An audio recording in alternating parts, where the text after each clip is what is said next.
a little snippet of an interview with Maya Angelou, and she's, I think she's talking about like what she would tell a daughter or a young woman, and she says, we all get defeated. I mean, Yeah. we all experience defeat. Excuse me, all of us, and many of us, myself included, experience defeats multiple times in our lives. But you must never be defeated. Yeah, I love You that. must understand that a defeat is a moment in time. And it sounds cliche, but honestly, I have learned more from my failures, about my own character, but also about what I'm capable of. And for a long time, I would, because I was a model, because I was in a field that was so competitive as an actor, I was very anxious. I didn't stop being anxious until, probably my mid 30s, because I didn't know if I was going to make it. You know what Right. I mean? Like Right. really make it. And I saw my mother had an arranged marriage and she had to start all over again, which is how we wound up in America. And I saw how much she struggled, but then won, really sculpted the mist in the way that people who have no choice do. And I saw her um, create a life for us out of thin air. And the only thing that saved her was her skill, her skill as a nurse, her education in public health. And so I was really afraid I wouldn't make it because I didn't have a skill that could get me a job. I was a theater major. And so I think that anxiety, which was very painful to deal with, actually fueled my work ethic. And it pushed me to write.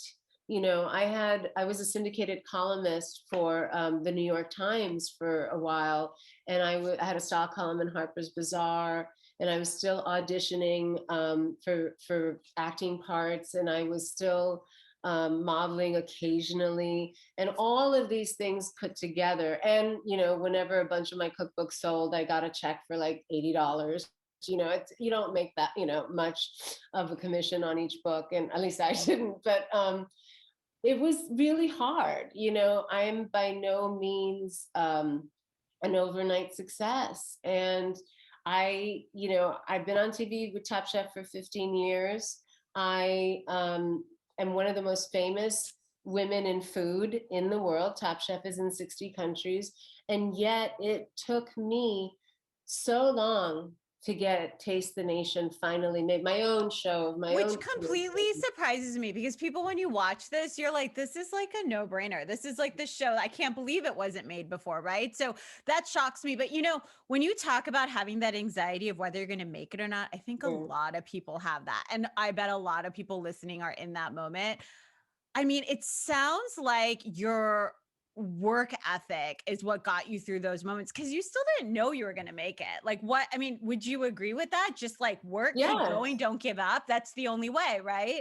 Yes, absolutely. I Yeah. would. And, I got that first cookbook deal as a fluke because, it was a marketing hook. People want to know what a model eats and blah, blah, blah. Nobody thought it was going to do well. Nobody thought it was actually going to be good, Yeah. and because of that happenstance, that weird opportunity that came to me, you have to say yes. I could have said no. I could have said no. I don't know. I haven't worked in restaurant. I'm not a chef. I didn't go to culinary school, and I want to be an actress. That's what I studied. But I said, sure, okay, I love to cook. I'll do. If you had told me, even at 27 years old, that Yeah. I would be making a living successfully and flourishing with a career in food, I wouldn't have believed you. And so it's really important to not let your ego get in the Yeah, I way. love that advice because that is, we are, when people say we're like our biggest enemies, like we really are. Well, I think we're hard on ourselves. I think Yeah. we internalize standards that are placed on us, again, that are often anachronistic or don't have to do with the person we are, but the culture we are raised in. It's hard not to absorb that. And it's also hard when you're trying to make your way to know which path is the right way. And so my thing was, I'll just do everything. Yeah. I'll